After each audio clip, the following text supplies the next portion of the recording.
So someone gave you a curry leaf plant, or you bought one from the nursery, and you are looking at it, trying to figure out when to water the plant, how much to water the plant, and how often to water it. So today I'm going to talk about how to go about doing that. So look at this soil and this soil. Do you see a difference? This one is darker, and this one is more lighter. And also this one, when you touch it, it is dry and crumbly and it falls off. This one right here is wet. You can feel the wetness.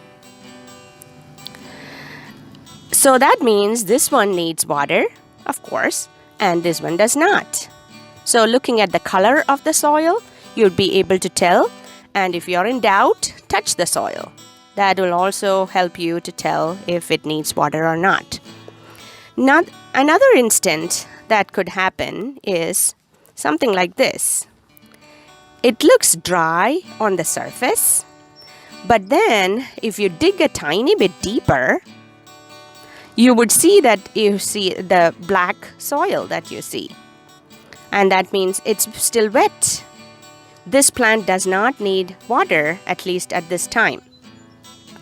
Looking at this, it's also dry on the surface, but digging a little deeper, still dry beyond the surface.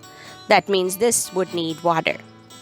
So the finger test, basically, digging a little bit and trying to figure out if it's still wet. That's one way of finding out. And the color test, where the surface of the soil, the soil is more grayish, okay? And also the touch test, which is, of course, how soil feels like when it is dry and how it feels like when it is wet. Those are ways to find out if your plant needs water. When you water the plant, how much do you water? Okay, so I have this water with me here, and I'm going to water the plant. And most often this is what happens when it is really dry. So you allow it to sit for a little bit. So let it drench completely.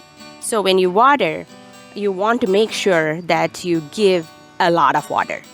And definitely that takes me to the next a thing that you need to consider, the drainage holes. So both of these pots have drainage holes, okay? You can see the drainage holes in the bottom, okay?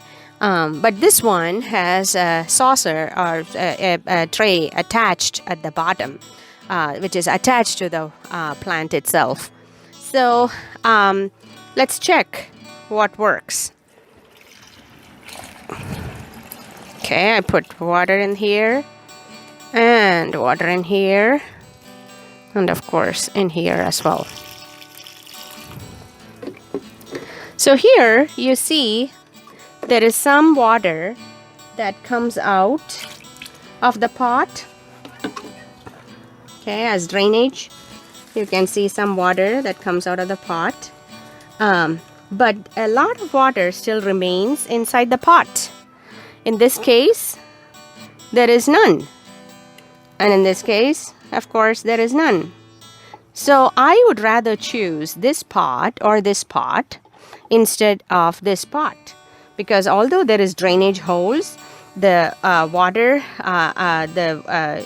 does not drain properly, and that means you are drowning the roots of the plant and making problems.